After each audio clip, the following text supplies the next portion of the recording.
अस्सलाम वालेकुम नाज़रीन, प्रोग्राम सियासत और सच के साथ मैं हूं अरसलान खालिद। आज के प्रोग्राम में हम जिस तरह से मुसलसल बात करते आ रहे हैं पाकिस्तान की कामयाबी और उस पर यौम तशक्कुर, अफवाज पाकिस्तान को खराज तहसीन, ये तमाम तर चीज़ें और इसका सिलसिला अब भी जारी है। जबकि सीज़ फायर हो गया, जंग बंदी हो गई, लेकिन साथ साथ इन खदशात का इजहार भी कि भारत इस पर कायम नहीं रहेगा जो सीज़ फायर है। और इसी के राउंड हम देख रहे हैं कि स्टेटमेंट्स भी आ रहे हैं। और फिर जिस तरह से जब ये सीज़ फायर हुआ और मुज़ाकरात की बात थी, तो फिर मुज़ाकरात में किस मामले पर बात होनी है, भारत ने पहले उससे इनहराफ किया।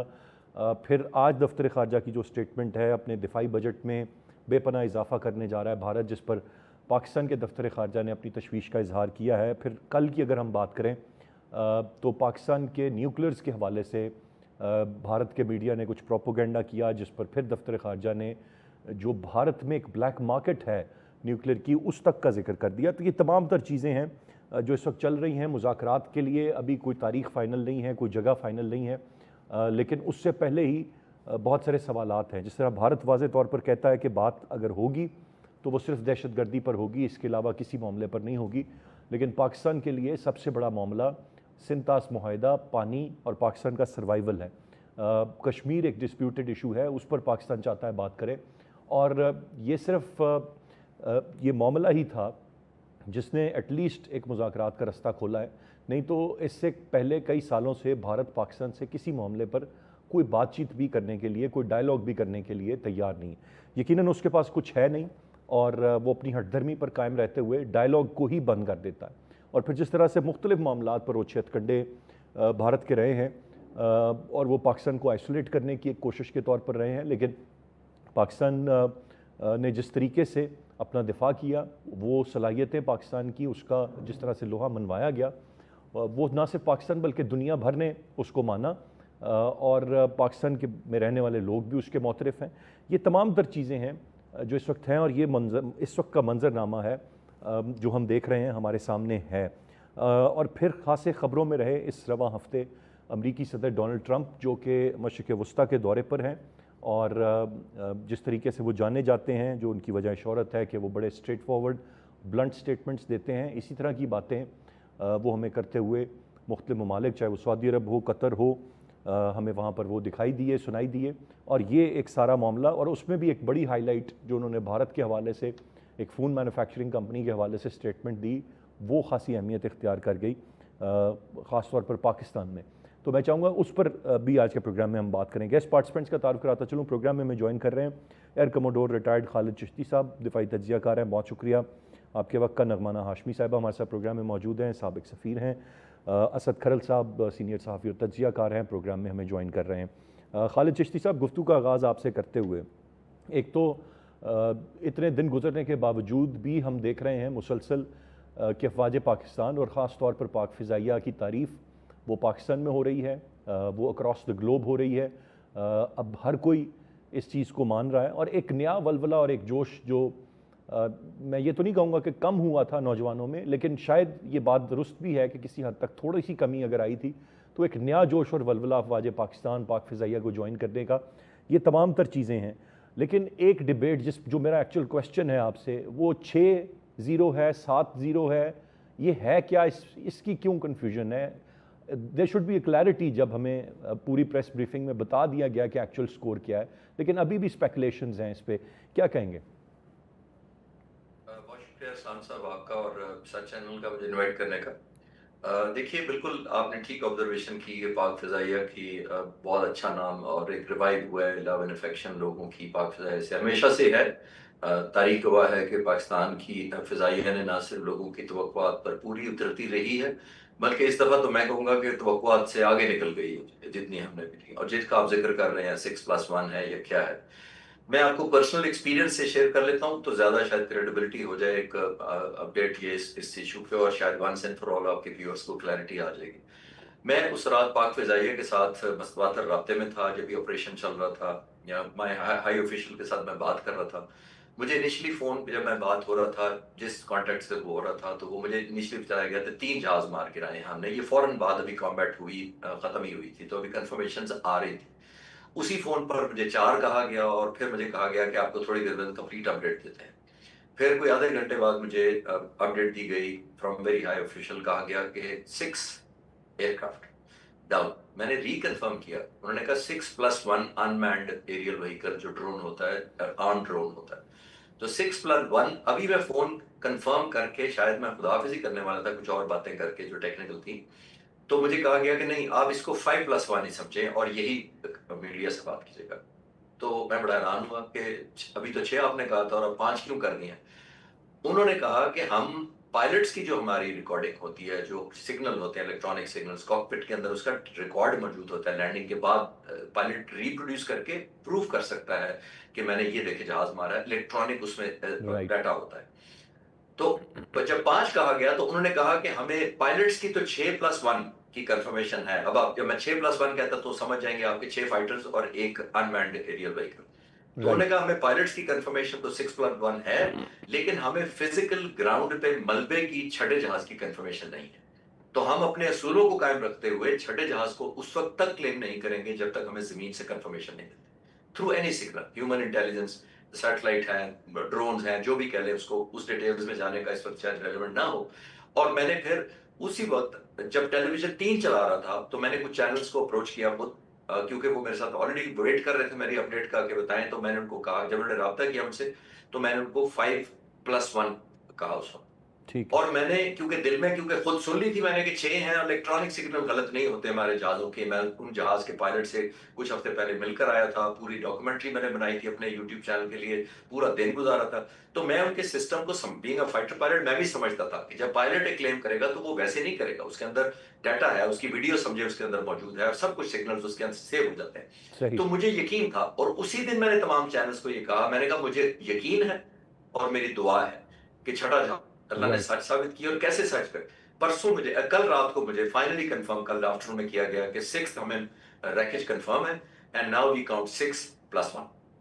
तो ये एस्टैब्लिश्ड है, कोई कंफ्यूजन इसलिए नहीं है। और मैं, अगर आपके पास टाइम हो तो सिर्फ मैं एक इंडिकेटर बताता चलता हूं कि जब ये मिसाइल PL-15 फायर होता है तो पायलट के साथ राब्ते में रहता है।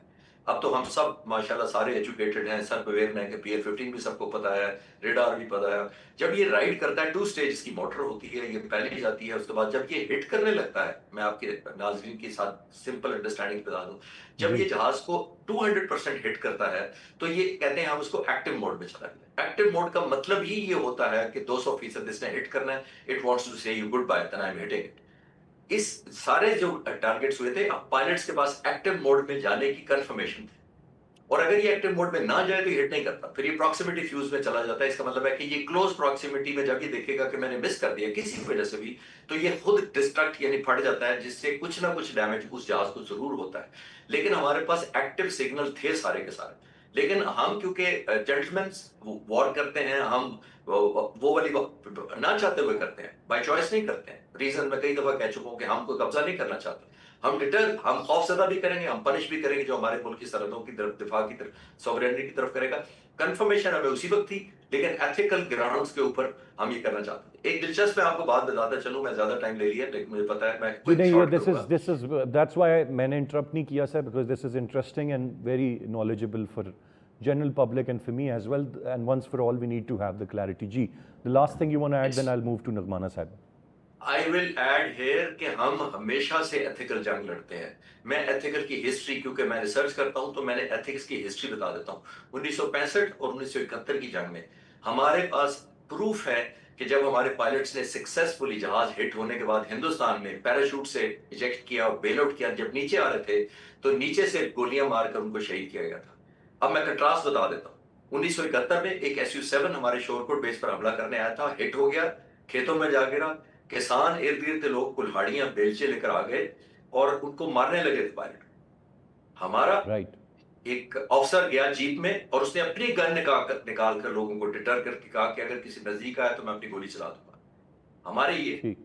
हम उसी गन से प्रोटेक्शन करते हैं और दूसरी तरफ उसी गन से हमारे नीचे जो खैरियत से जिंदा बच गए हैं पायलट, उनको नीचे से गोलियां मारे। तो हम एथिकल वॉर में भी अपनी एथिक्स और मोरालिटी नहीं छोड़ते। बिल्कुल जी, ओवर टू ये तो बार बार हमने पैगाम दिया, और इस मामले में भी जो चीज़ें हमें कंफर्म्ड हैं कि अभी फ़िज़ाइया के हवाले से कि फर्दर डैमेज हम कर सकते थे लेकिन फिर भी पैगाम ये पहुंचाया गया कि नहीं, प्लीज़ अब यहाँ पे रुक जाएं। जी, गुफ्तगू का सिलसिला जारी है, एक ब्रेक की जाने बढ़ेंगे, ब्रेक से वापस आकर मजीद बात करते हैं, साथ रहिए। Welcome back. मैं नगमाना साहिबा की जाने बढ़ूंगा। नगमाना साहिबा, अब द क्वेश्चन कम्स के एक तरह से भारत की एक कोशिश एक अरसे से थी कि वो पाकिस्तान को आइसोलेट करे, और शायद किसी हद तक वो कामयाब भी था। डिप्लोमेटिक फ्रंट पे उतने हम कोई अच्छा नहीं खेल रहे थे।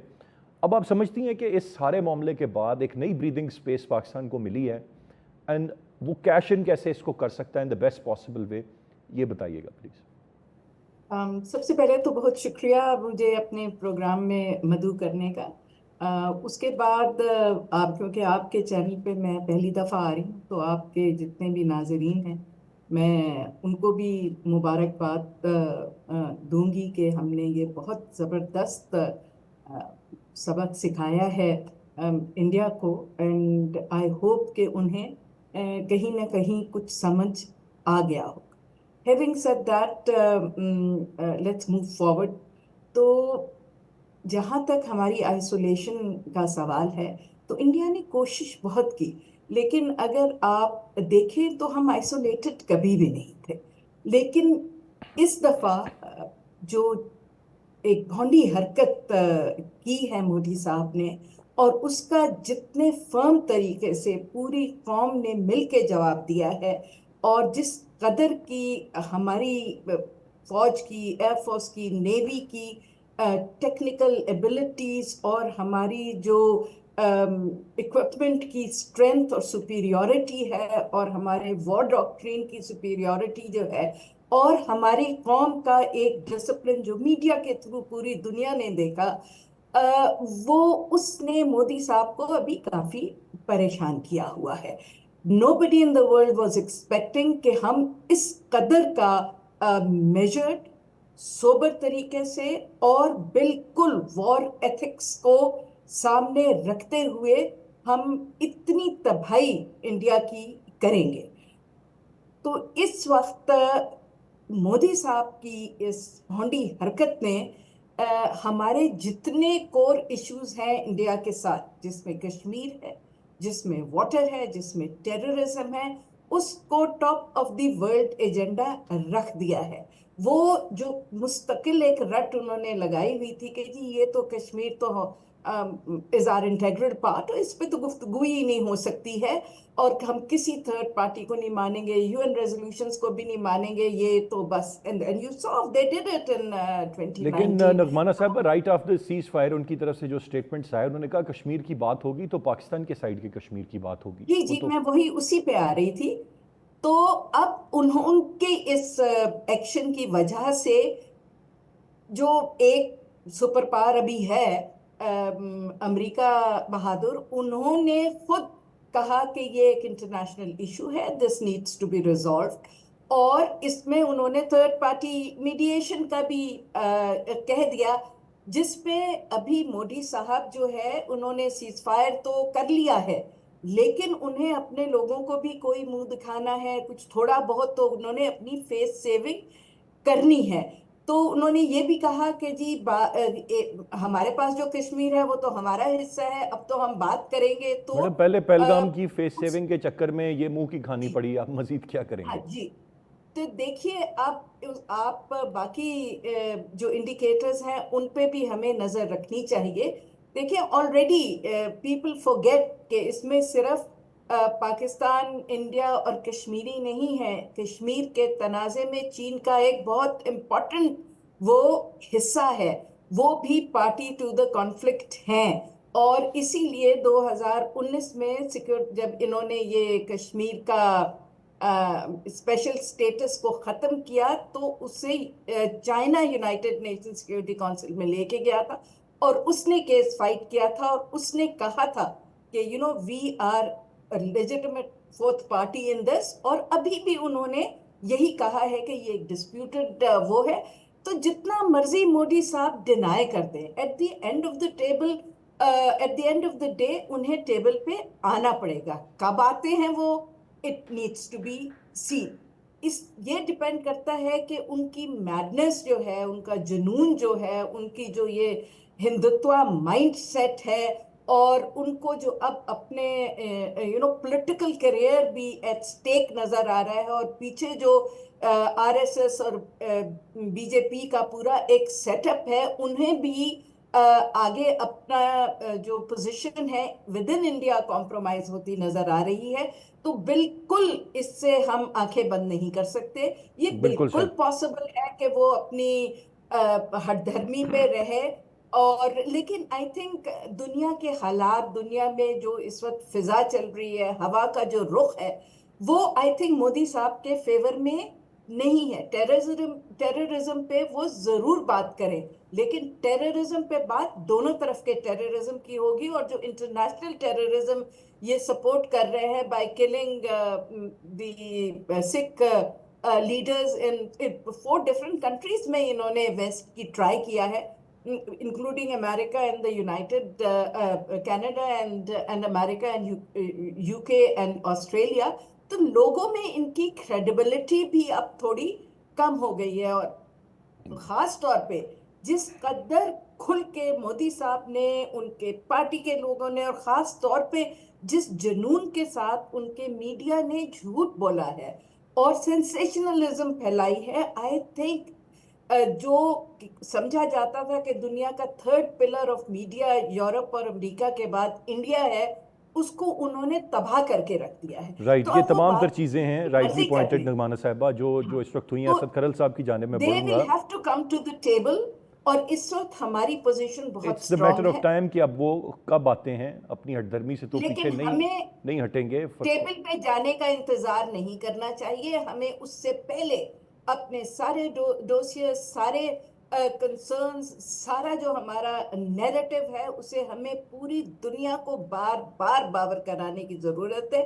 तो मेरे हिसाब से तो अब हुकूमत को चाहिए कि पॉलिटिकल लेवल पे तो कर ही हम रहे हैं, के डिप्लोमेटिक लेवल पे, और जो सारी सतह पर आवाम बिल्कुल आपने दुरुस्त फरमाया नगमाना साहिबा, ये तमाम तर चीज़ें करने की ज़रूरत है। असद खरल साहब की जानिब में बढ़ूंगा। खरल साहब, बहुत सारे लोगों का ये मानना है कि जिस तरह से जो मामलात पाकिस्तान में चल रहे थे, ये एक जो सारा मामला हुआ ब्लेसिंग इन डिस्गाइज हो गया, सब कुछ अच्छा हो गया हमारे लिए।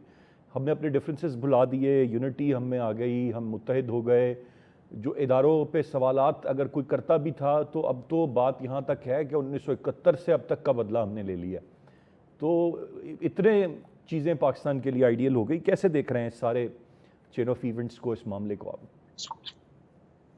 मैं समझता हूँ कि वाकई जो आपने वर्ड बोला ना, ब्लेसिंग इन डिस्गाइज, तो मैं समझता हूँ इसमें कोई शक ही नहीं है। ये वन लाइनर जो आपने दिया है, उसमें मल्टीपल हमें इसमें जितना भी हुआ है, ये जो सारा इंडिया की जानब से एक जो फाल्स फ्लैग जो ऑपरेशन किया गया था, जो कि पुलवामा के बाद पहलगाम, जो उसका मैं समझता हूँ उसी का जो वर्जन है, सेकंड उसको कह सकते हैं, उसके अंदर भी उसने ये ड्रामा करके, कवा मार के, 2 तरफ गिरा के, और साथ ही कश्मीर जो इंडियन ऑक्युपाइड कश्मीर है उसका स्टेटस उसने तब्दील कर दिया। अभी जो ड्रामा उसने किया था उसका टारगेट यही था। ये एक पहलगाम एक बहाना था, और सेंतास मुआहिदा जो है उसको यूनिलैटरली जो है उसका जो मुअत्तल करना उसका जो असल निशाना था। लेकिन हुआ क्या? और दूसरा उसका मेन टारगेट ऑब्जेक्टिव ये था कि पाकिस्तान को दुनिया भर के सामने एक दहशतगर्द रियासत के तौर पर सामने लाना, और पाकिस्तान को एक खित्ते और दुनिया के अंदर जो है तन्हा करना। लेकिन ये सारी चीजें उल्टी जो है वो उसके जो है गले पड़ गई, और पाकिस्तान को इन सारी चीजों में जो पॉजिटिव जेस्चर उसका देखें, जब पासिंग आउट परेड हो रही थी काकूल एकेडमी, तो उस रोज ही प्राइम मिनिस्टर ने कह दिया कि हम गैर जानबदाराना जो न्यूट्रल अगर कोई ऐसा कमीशन बनता है, कोई ऐसी बॉडी बनती है, तो पाकिस्तान वहां पे बाकायदा कोऑपरेट करने के लिए तैयार है। अब ये इतनी बड़ी ऑफर थी कि इसके बाद इंडिया का सारा बयानिया जो है वो तो बकायदा जमीन बोस हो गया, और पूरी दुनिया तो मांग ही रही थी सबूत। पाकिस्तान तो आज भी और दुनिया मांग रही है।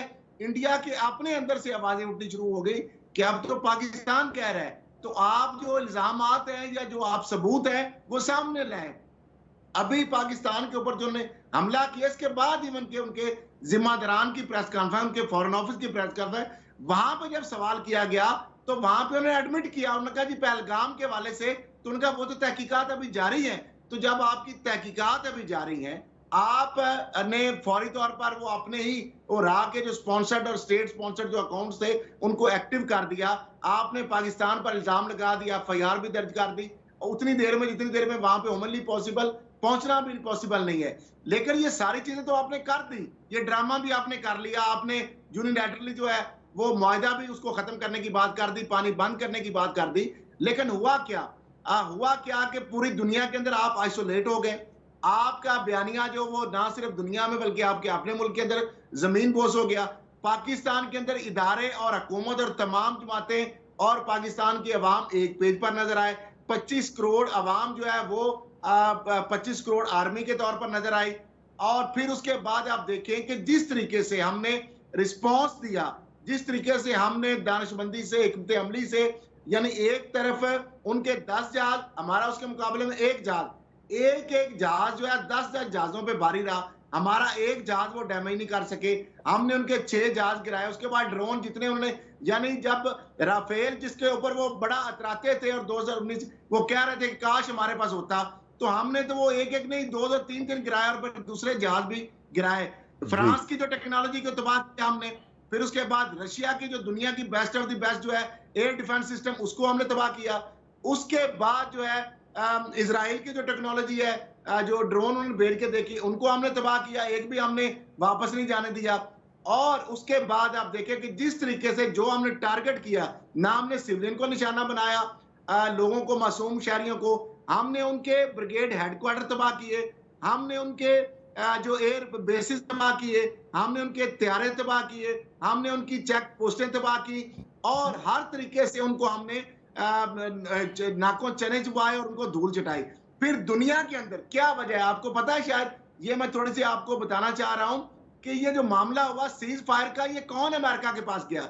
ये वही भारत है ना, जो कहता था कि हम किसी थर्ड पार्टी को नहीं मानते। वो मकबूजा इंडियन ऑक्युपाइड कश्मीर की बात हो या पाक भारत मामले की बात हो। तो अब मामला ये है कि ट्वीट कौन कर रहा है? ये तो अंदर से आवाजें उठ रही हैं। ये तो मोदी के अपने लोग भी अब कहना शुरू हो गए हैं कि आपका जो बयानिया था, जो आपका नैरेटिव था, तो आपको तो जो डोनाल्ड ट्रंप ने ट्वीट किया है वो तो लाइक अ डिक्टेशन है। आपने उससे भीख मांगी और आपको उसने फेस सेविंग दी। अब ये मैं आपको इनसाइड बताता हूं, ये क्यों भीख मांगी इन्होंने, क्यों उन्होंने फेस सेविंग दी। अब आखिरी मामला टेक्नोलॉजी अमेरिका ही रह गई थी, जिसका भी पोल खुलने वाला था, नंबर 1। दूसरा मामला ये था कि जब पाकिस्तान ने, जब आपको पता है बुनियानुल मरसूस जो ऑपरेशन जब लॉन्च किया गया, फजर की नमाज पढ़ के चीफ ऑफ आर्मी स्टाफ ने इस आयत का तर्जमा किया, उसकी तिलावत की तर्जमा, और उसके बाद बाकायदा फतेह 1 का जब वहां पे, उससे पहले मैं आपको इनसाइड बता रहा हूं, पहले हमारी वर्किंग बाउंड्री और एलओसी के ऊपर बाकायदा हमले के लिए तैयार खड़े थे इंडियन, और जब ये हमने हमला किया वो पीछे हट गए। हमले से पहले वो बिल्कुल तैयार थे, पीछे हट गए। और उसके बाद उनके जहाजों को जिस तरह हमने निशाने पे लिया, लॉक किए, जितने उनके ऑयल डिपो तबाह किए, उनके जहाज जो है वो हमने एयर डिफेंस सिस्टम डिसमेंटल कर दिया, उनके जहाज उड़ने के काबिल नहीं रहे, वो सारा मामला ही खत्म हो गया। और उसके बाद ड्रोन भेजे, उसका भी जो हमने तिया पांचा किया। अब इन्होंने ये कहा कि हमें किसी तरीके से फेस सेविंग, बिल्कुल सही, ये अमेरिका ने इनको गारंटी दी, इनको फेस सेविंग दी। ना तो डीजी एमओस की जानब से हमने कोई एप्लीकेशन दी और ना अमेरिका के पास हम गए। अमेरिका ने ये कहा कि भारत मान गया है सीज फायर के लिए, पाकिस्तान ने कहा कि हम तो अपना बदला लेके छोड़ेंगे। उनका वो सरेंडर कर गए, उन्होंने सफेद झंडे लहरा दिए, अब उन हमसे भी बैक कर रहे हैं, वो सीज फायर कर रहे हैं। इन्होंने अमेरिका की गारंटी पे सीज फायर किया।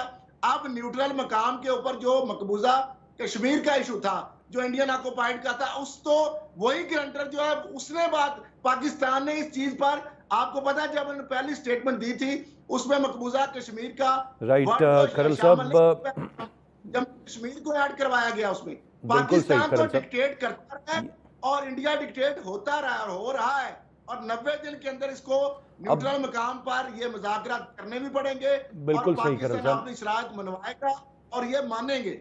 लेट्स होप के जी ये बिल्कुल इसी तरह ही हो जिस तरह आपने कहा कि उनको करे डिक्टेट और उनको मुज़ाकरात की मेज़ पर लाए और पाकिस्तान शराइत मनवाए और ये माने भी। मैं जी वेलकम बैक खालिद साहब, ये डिफरेंस कहाँ से आया है हम में और भारतीय फ़िज़ाइया में?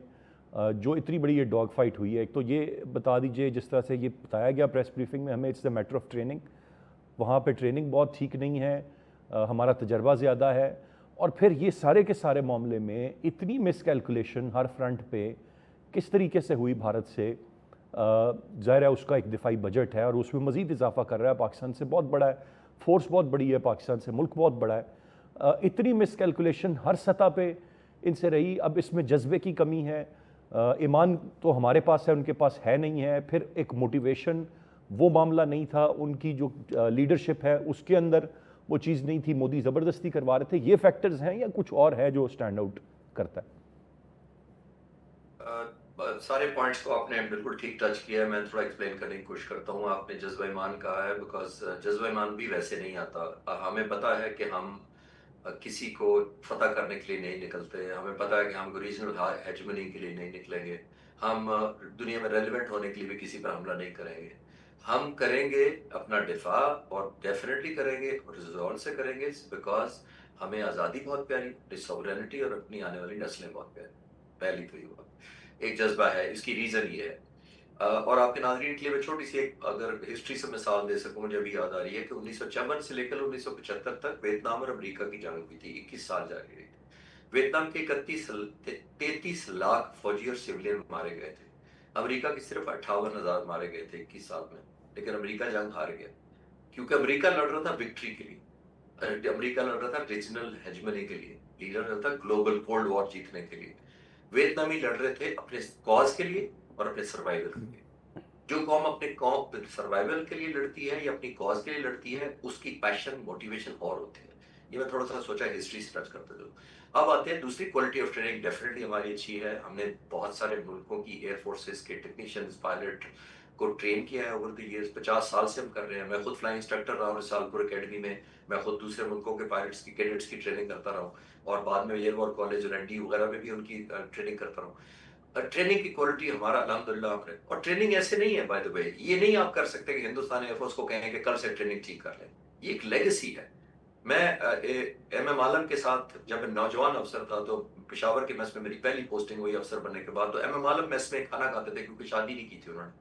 वो जिस तरीके से हमें ट्यून करते थे, डांटते भी थे, पूछते थे, क्विज लेते थे खाना खाते हुए, फलान जहाज की थ्रस्ट बताओ कितनी है हिंदुस्तान में, तो टर्न रेट कितना है, तो हमें डांट पड़ती थी। और वो कहते थे कि अगर तुमने ये ना किया तो तुम पहले ही आउट नंबर, तुम्हें वो खा जाएगा। तो हमें लेगेसी है जो हमें पास ऑन हुई, हमने आगे पास की अपनी हम्बल कैपेसिटी में, और लेगेसी चलती है। थर्ड, टेक्नोलॉजिकल जो आपने कहा है, और ये जो उसकी हम काफी बात कर चुके हैं PL 1570 को। मैं अब आपको एक और चीज ऐड करता हूँ, लीडरशिप बहुत मैटर करती है। हमारी असगर खान जैसी और नूर खान जैसे लोग हमारे लीडर रहे, और वो लेगेसी के वो मेयार उन्होंने एथिक्स, मोरालिटी और करेज और बोल्डनेस के सेट किए कि उनको तोड़ना आसान नहीं है किसी मुल्क की एयरफोर्स के लिए। इंपॉर्टेंट चीज ये है कि लीडरशिप का देखिए, मैं अब प्रेजेंट लीडरशिप पे आ जाता हूँ, चले ज्यादा फास्ट फॉरवर्ड करते हैं। एक तरफ मैं पाक फिजाई के सरबराह से रिसेंटली मिला था, full of energy, full of ideas, full of passion, full of speed, कि मैंने इतने दिनों में ये करना है। दिनों के महीनों के हिसाब से नहीं ये टेक्नोलॉजी इंटर करनी, दिनों के हिसाब से करनी है। दूसरी तरफ उसको शॉर्ट कर देते। AP सिंह साहब हिंदुस्तान के एयरफोर्स चीफ है। आप फरवरी 2025 की उनकी प्रेस कॉन्फ्रेंस एक सेमिनार में एड्रेस उठा ले। एक सेमिनार में खिताब करते हुए उन्होंने अपनी बेबसी का इजहार किया था और कहा था कि मुझे और जहाजों की जरूरत है ताकि मैं रेलिवेंट रह सकूं और दुश्मन पर अपना खौफ तारी रख सकूं। ये उनका बयान है। और दूसरा उन्होंने कहा कि मैंने तेजास जहाजों का, हमारी एयरफोर्स ने 2016 में ऑर्डर किया था 40 जहाजों का। 9 साल में हमें एक भी जहाज नहीं मिला। तेजास वो जहाज है जो हिंदुस्तान ने JF-17 के मुकाबले में 1985 में शुरू किया। हमने 1995 में बनाना शुरू किया था JF-17 थंडर। हम 30 साल के प्रोग्राम के बाद आज 200 जहाज पाक फिजाई शामिल हैं, और उनका तेजास इस जंग में हिस्सा ही नहीं लिया। उनके 2 स्क्वाड्रन है, उनके बारे में भी स्टेट में कंफ्यूजन है। उन्होंने बांग्लादेश के बॉर्डर के पास डिप्लॉय किए हुए तेजास इस जंग में।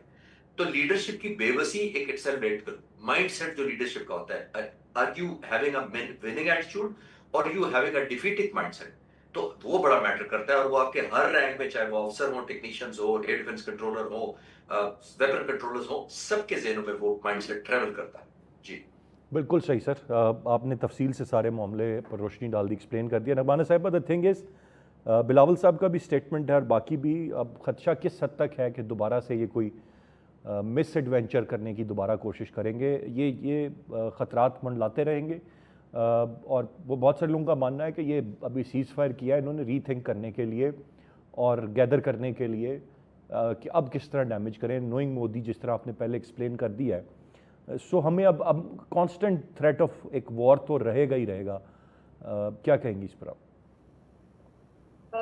देखिए, थ्रेट ऑफ वॉर तो as I said we should be very clear about that कि वो रहेगा, क्योंकि हम एक इस वक्त मैं पूरी इंडियन कौम को नहीं कह रही क्योंकि सारे इनसेंसिबल नहीं है, लेकिन जो डिस्पेंसेशन है और मोदी साहब के जो 4-5 एडवाइजर्स हैं, वो इस वक्त we are not dealing with normal human beings. वो बहुत उनका एक फंडामेंटलिस्ट किस्म का माइंडसेट है और वो किसी भी रुख जा सकता है। तो उसमें रैशनैलिटी का आप अगर उनसे तवक्को करते हैं तो वो नहीं है। दूसरा, इस वक्त वो बहुत सख्त वुंडेड है, क्योंकि अगर आप जायजा लें तो इस वक्त साउथ एशिया में से वो छोटे ममालिक जिन्हें उन्होंने बिल्कुल अपने पंजे में कब्जा किया हुआ था उनके ऊपर, और उनमें से भी कोई इंडिया के फेवर में नहीं बोला, और ऑलरेडी वो ड्रिफ्ट करके बहुत ज्यादा चाइनीज इन्फ्लुएंस में आ चुके हैं। और आपने देखा कि बांग्लादेश ने भी कहा कि जी in case of war we stand by Pakistan. Turkey ने भी कहा। चीन का तो बिल्कुल एक डिफरेंट ही बॉल गेम है। तो जाहिर सी बात है इस वक्त बहुत फ्रस्ट्रेटेड और आइसोलेटेड है।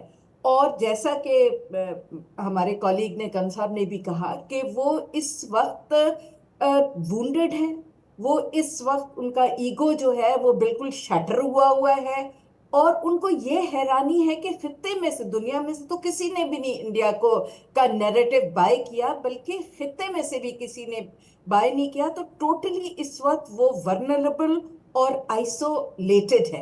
तो वो नेचुरली चाहेंगे कि जी वो कुछ ना कुछ अपनी डिग्निटी रीगेन करें, कोई इस तरह की हरकत करें कि नेगोशिएटिंग टेबल पे जाने से पहले वो कुछ अपने आप को बेहतर कर लें। Having said that, fake news भी बहुत होती है, लेकिन आ रही है मीडिया में, डिफरेंट मीडियाज में आ रही है कि ऑलरेडी अमेरिका और इजराइल के जो कार्गो, मिलिट्री कार्गो प्लेन्स हैं, वो जयपुर में और जगह लैंड कर रहे हैं, और वो इक्विपमेंट वगैरह उनको शायद नया आ रहा है। तो ये इसमें कोई इट्स इज नॉट अनथिंकेबल कि ये उन्होंने एक टेक्टिकल पॉज लिया हो। और राइट नगमाना साहबा, मैं जरा वक्त कम है, मैं क्विकली खरल साहब का भी पॉइंट ऑफ व्यू लेना चाहूँगा। Point taken ma'am. खरल साहब, सेम क्वेश्चन, ये ख़तरात जो मंडला रहे हैं किस तरफ आप देख रहे हैं? Anything can happen in coming days, इसी तरह का एक मामला है, या जिस तरह आपने बड़ा तफसील से मुझे पहले एक्सप्लेन किया, अब जुर्रत नहीं करने वाला भारत कुछ करने की, ये सोचना चाहिए? अपना पॉलिटिकल जो कैपिटल है वो तो उसका पूरी तरह बर्बाद हो गया। जो वो इंतखाबी उसमें फायदा लेना चाह रहा था मोदी और उसके साथी, वो तो उसका बर्बाद हो गया कि जिस तरीके से उसको मार पड़ी है और जिस तरीके से उन्होंने फेस सेविंग ली है। क्योंकि अगला निशाना तो हमारा जो है दिल्ली और बेंगलोर था, और ये अमेरिका को और दीगर उनको साथियों को भी पता था कि अगर पाकिस्तान की ये जंग जो है ऐसे शुरू हो गई तो ये तो फिर बेकाबू हो जाएगी, और जो खित्ते में बदमाश उन्होंने एक जाली बना के सोकल रखा हुआ था बदमाशी के लिए, वो तो सारा एक्सपोज हो जाएगा, टेक्नोलॉजी भी दुनिया की। और जो बात अभी हो रही थी पायलट के हवाले से, देखिए हमारे जो पायलट्स है, ट्रेनिंग नो डाउट उसमें लेगसी भी है, सब कुछ है। हमारे राशिद मिनास की मिसाल ले लें कि जब उसको ये लगा कि ये हमारी सरहद से बाहर ये जो लेके जा रहे हैं, तो उन्होंने जहाज नीचे गिरा दिया। क्योंकि सबसे बड़ा जो जज्बा है वो शहादत का है। जब हमारे पायलट जो है डेथ वारंट पे साइन कर रहे थे तो नीचे वो लिख रहे थे इन्ना लिल्लाहि व इन्ना इलैहि राजिऊन। वो वापसी के लिए नहीं गए, वो वापसी के लिए उड़ान नहीं पड़ी। और दूसरी तरफ वो पायलट थे जिन्होंने जहाजों में बैठने से इनकार कर दिया था, और उनको खवातीन जो है उनको जहाज उड़ाने के लिए मजबूरन ये कहना पड़ा। उनके जो आदमी थे वो भाग गए थे, जो उनके पायलट थे और जो टेक्नीशियन थे। मामला ये है कि ये वो फर्क है। बाकी जहां तक मामला है कि ये जो मोदी है या उसके साथी हैं, इनसे अच्छे या खैर की तवक्को नहीं की जा सकती। लेकिन इनको ये भी पता चल चुका है कि अब पाकिस्तान या दुनिया की जो अक़वामी ताकतें हैं, जो बैन अक़वामी ताकतें हैं, वो इसलिए इंटरवीन नहीं किया कि पाकिस्तान कमजोर पोजीशन पे था या पाकिस्तान कमजोर फुटिंग पे था, वो इसलिए उन्होंने किया था कि वीक फुटिंग पे इंडिया था, जिसको उन्होंने बदमाश बना के रखा हुआ था, जिसको वो बदमाश बना के रखना चाहते थे। उसका गरूर, तकब्बर, भरम, उसकी जो सारी चीजें थी वो पूरी मलिया मेट हो गई थी और मजीद वो नहीं चाहते थे कि बिल्कुल ही वो खत्म। अब देखें ना, पाकिस्तान के बाद चाइना जो है उसने भी ओपनली कह दिया है, वो भी मैदान में आ गया है। और देखिए इस मामले के अंदर चाइना ने तो पूरा खुलकर हमारा साथ दिया है, वो तुर्किया हो, वो चाइना हो, वो सऊदी राइट अरब हो, करल साहब, वो वक्त मेरे पास ख़त्म हो रहा है।